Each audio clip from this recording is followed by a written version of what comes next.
സംരക്ഷിക്കാമെന്ന് പറഞ്ഞ CWSൽ നിന്നും ഏറ്റെടുത്ത അതായത് ദത്തെടുത്ത 14-കാരിയും സഹോദരിയും ക്രൂരമായി പീഡിപ്പിച്ച കേസിൽ പ്രതിക്ക് 51 വർഷം തടവ്.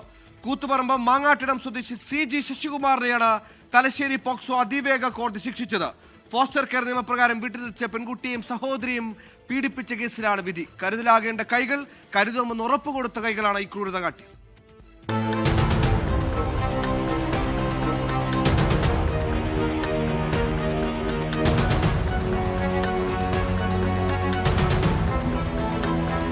മനുഷ്യ മനസാക്ഷിയെ ഞെട്ടിക്കുന്ന ക്രൂരതയ്ക്കാണ് തലശ്ശേരി അതിവേഗ കോടതി ശിക്ഷ വിധിച്ചിരിക്കുന്നത്.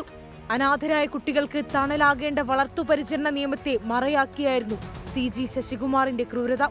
2016 സെപ്റ്റംബറിൽ ഓണാവധിക്ക് ശശികുമാറിന്റെ ഭാര്യ രത്നകുമാരി ബന്ധുവീട്ടിൽ പോയപ്പോൾ കുട്ടിയെ കിടപ്പുമുറിയിൽ പൂട്ടിയിട്ടാണ് ശശികുമാർ പീഡനം ആരംഭിച്ചത്. തുടർന്ന് പെൺകുട്ടി ഗർഭിണിയായതോടെ തലശ്ശേരിയിലെ സ്വകാര്യ ആശുപത്രിയിൽ കൊണ്ടുപോയി.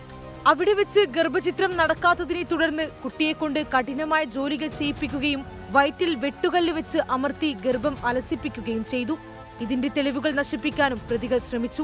പിന്നീട് കുട്ടിയുടെ അനുജത്തിയെയും പ്രതി ലൈംഗികാതിക്രമത്തിന് ഇരയാക്കിയിരുന്നു. മാതാപിതാക്കളെ നഷ്ടപ്പെട്ട് പല അനാഥാലയങ്ങളിൽ ചിതറിപ്പോയ സഹോദരിമാരെ ഒന്നിപ്പിച്ചത് കേസന്വേഷിച്ച കൂത്തുപറമ്പ് SHO ആയിരുന്ന ബിനു മോഹന്റെ നേതൃത്വത്തിലുള്ള സംഘമാണ്. സ്ഥലമോ ആശുപത്രിയോ കൃത്യമായി അറിയാത്ത അതിജീവിതയ്ക്ക് കൗൺസിലിംഗിലൂടെ ആത്മവിശ്വാസം നൽകിയാണ് തെളിവുകൾ ശേഖരിച്ചത്.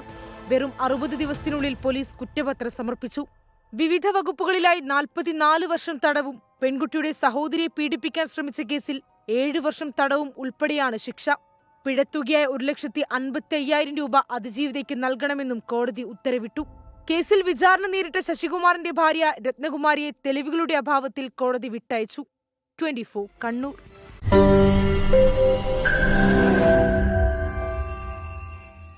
ലോകത്തെവിടെയായാലും ഏത് സമയത്തും 24 വാർത്തകളും ഓഗ്മെന്റഡ് റിയാലിറ്റി പാക്കേജുകളും എക്സ്പ്ലെയിനറുകളും വിശദമായി കാണാൻ ഞങ്ങളുടെ YouTube ചാനൽ നിങ്ങൾക്ക് സബ്സ്ക്രൈബ് ചെയ്യാം.